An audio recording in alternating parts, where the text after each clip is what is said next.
Jesus answered and said unto her, Whosoever drinketh of this water shall thirst again. But whosoever drinketh the water that I shall give him shall never thirst. But the water that I shall give him shall be in him a well of water springing up everlasting life.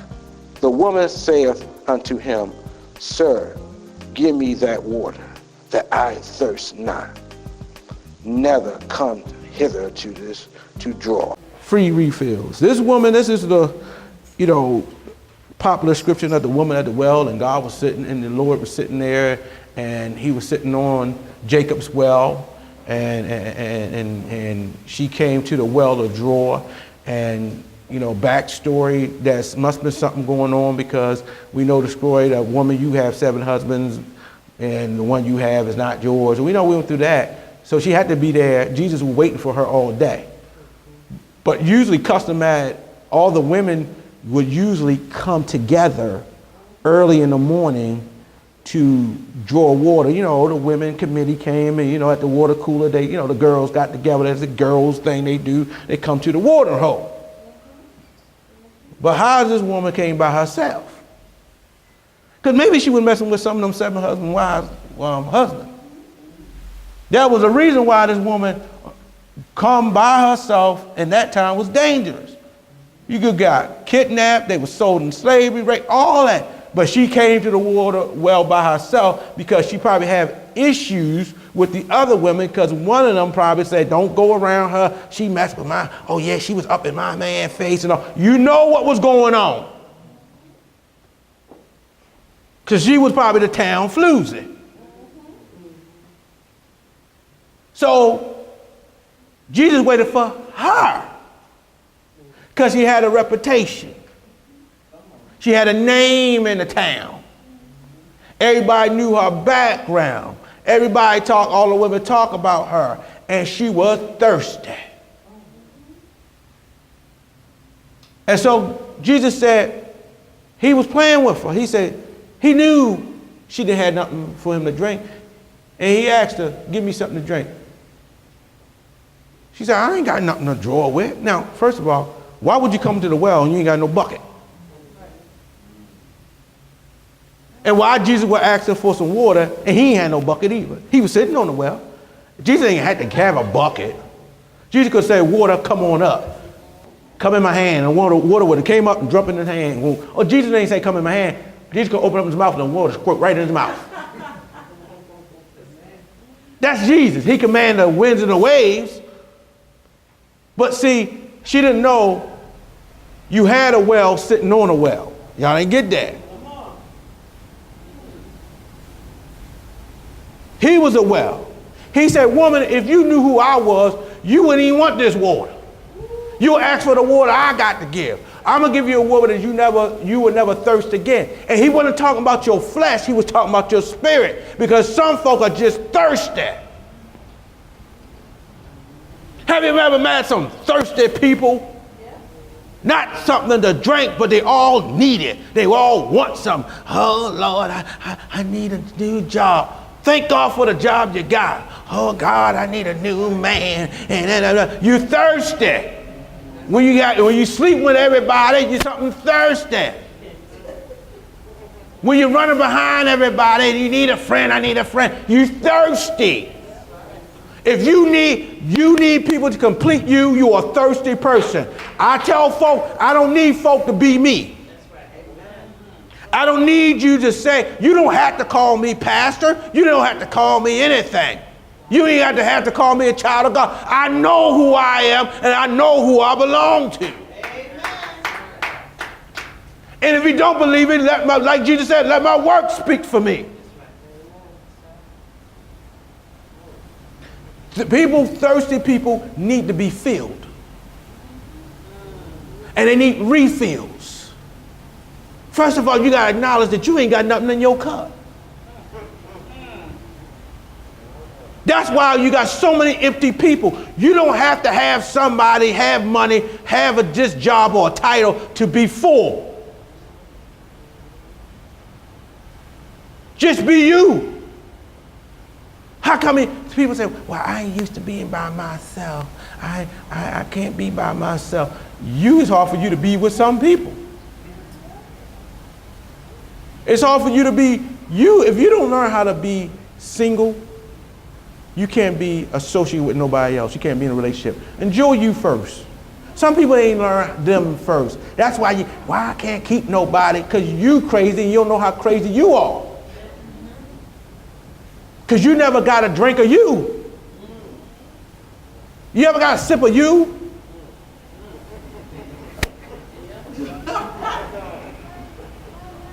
You know, a quick way you can get a sip of you is if you got children, look at your children. That's a sip of you. And you're like, this is some strong drink. And you can't, sometimes it's just like, sometimes I say, I look at a picture of myself. You ever got a picture, you look up yourself and somebody took a picture of you and you see yourself and you're like, God, I need to lose some weight. Because you saw yourself outside of yourself. You got a sip of you then. And what Jesus was doing sitting at the well said, you need some refill. You need a filling. And I'm going to give you some water that will never run dry. See, one thing about people say, well, you can run low, but you don't mean you're going to run out. That's a difference from running low and then running out. Because God said, I'm a well of living water springing about. That means I'm going to give you something to fulfill you and fulfill that craving, that need, that desire you need. She has 7, he said, you have 7 husbands and the one you with ain't yours either. That must be a bad chick. She running game. But she was thirsty for love and relationship. And Jesus said, because he was sitting at the well, and she said, you Jews don't have no dealing with us Samaritans. Why are you asking me for something? And you don't know. If Jesus was sitting at the well, she probably, the way that Jesus did it, you would think Jesus trying to pick her up. He was the only one. Hey girl, give me something to drink. What you trying to pull?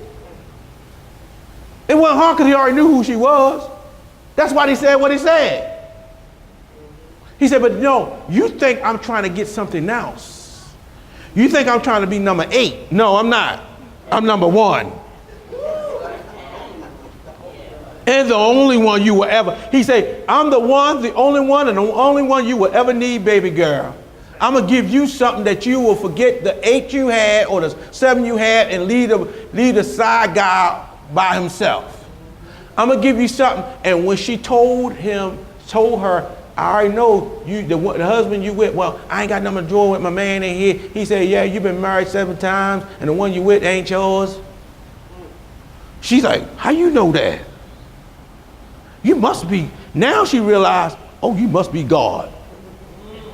That's why she went running back and told everybody, and the whole town came, come see a man that told me everything I did. Now, the reason why you'll ask the question, why did the Lord use her? Because she had a name already. It was a bad name, but it was a popular name. If you can save, if the worstest person in the world gets saved, they know there's a God. If you have somebody who's been in and out of jail, somebody who smoked weed to high heaven, somebody who OD'd almost 10 times, sitting down, clapping, the dealer is now a deacon. You don't know how many people he can bring to God. God used those folk because they the ones can show God's power. That's why I celebrate the things God do in my life, because I know I couldn't if it wasn't for the power of God. I wouldn't have the influence that if it wasn't the power of God. I couldn't do none of this because of the power of God. So now I gotta get free. Sometimes you will run low. And Jesus said, I'm gonna give you something that you can always fill up on. You can get a free refill. You know, like I love going to the restaurants. You know the ones that you can get the free refills on? And the other ones, you got to pay again and again and again. When you deal with the enemy, you got to go back and repay for something you already had in your cup. When you deal with the devil, you got to pay for what you already brought. But if you go to the restaurant and they say we give free real refills, that means you're going to run low. If you deal with folk, you're going to run low, your spirit going to run low. If you deal with a crazy person all day, it will drain you. If you deal with a needy person, it will drain you. People will drain you not only physically, mentally, and financially. We always talk about people trying to drain your pocket, but what about people draining your spirit? That's right. That's right. Ever talk to a person that they just didn't want to do right, and they call you for advice, and you talking to them, it's one answer: get out of it. You're wrong. Don't do it. Well, and then they trying to, well, how God feel? He's married, but what God feel about 10 Commandments? Thou shalt not commit adultery.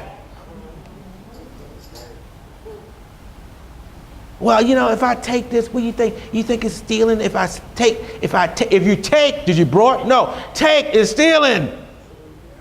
Did you notify somebody you was taking it? No, that's stealing. No notification and no price means stealing. Well, and what we do, we go in the word and try to find justification for our wrong. You don't want to be filled, you will get empty. There's a hole in your bucket and then in your cup. Because sometimes people come to God with a hole in their cup.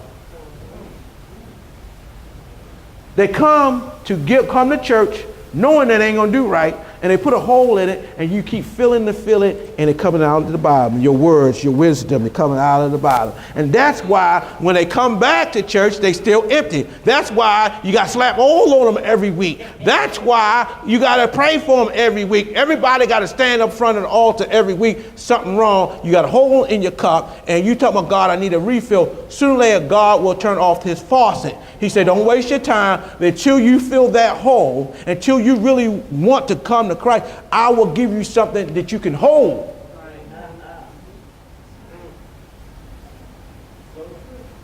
Why should God keep refilling you if it's going to empty out? God is not wasteful. But he told this woman, you don't need them 7 men or them 6 men. You don't need them. I'm going to give you something that you ain't thirsty. You'll never thirst again. And she said, Lord, give me that water that I never had to come back here again. She might have been talking about the well, but the Lord was talking about you don't have to go back to them. You don't need no man to fill you. You don't need no woman to fill you. I got to fill you. Amen. Now, let me say something to you. I ain't going to sit here and say, long as I got King Jesus, I don't need nobody else. I really don't need nobody else, but I want somebody else. I ain't gonna sit here and we get all Christianese. I just got Jesus.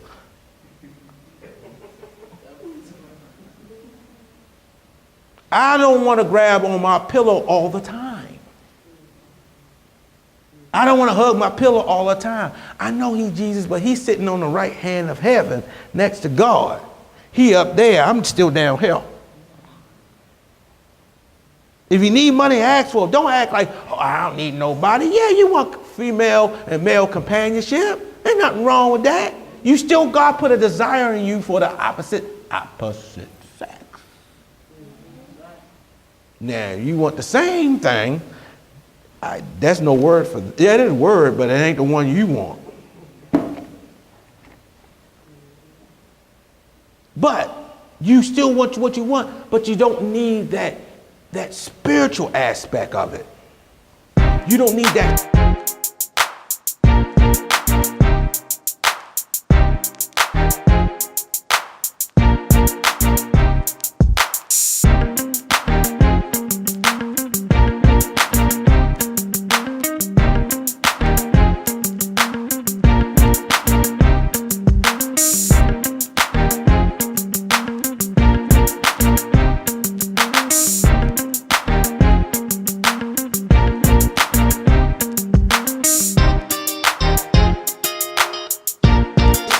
Need of it. You don't have to have somebody just, oh God, I just had to have somebody in my life.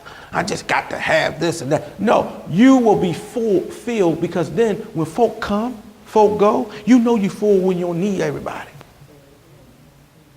Folks say, I ain't coming with you. Well, stay home then, boo. I'm going. When you can start leaving folk and be your own person. One thing, I was born. Yes, I was born with my brother, but we ain't came out at the same time. Amen. He went first, I went second. We might have been born at the same time, but we didn't leave that world at the same time. And only thing I tell people, I wasn't born with you, but I was born with me. And if you learn how to be born, if you learn how to feel you and encourage yourself in the Lord, you ain't gonna have everybody to cheerlead you on. Let me say something. When God made the earth, ain't nobody walked up to God and said, God, you did a good job. I ain't hear that in the Bible. God said to himself, it is good. You know, when I do something, I don't even like, tell you if Ashley did a good job. I know, I'm like, it worked. It is good. And I stand up there. That's some good work. Because I encourage myself in the Lord. And when you like you, you don't need nobody to like you too. And if folk don't like, if you like you, you full, people will believe your fullness. Absolutely. That's why I don't have to work people. People don't like me. You know what? I train myself to like me. And if I like myself so good, I'll trick you to like me too. Have you ever met somebody, they wasn't all great looking and they were rough, but they had such a personality, they start to look good to you? They had this way about them. They walked in and you like, what is that? And they start talking, yeah, I got it. And then you're like, you know what? I do like her eyebrows. You start picking out stuff because they selling themselves because they so full, you buying into their beauty, which they even don't have.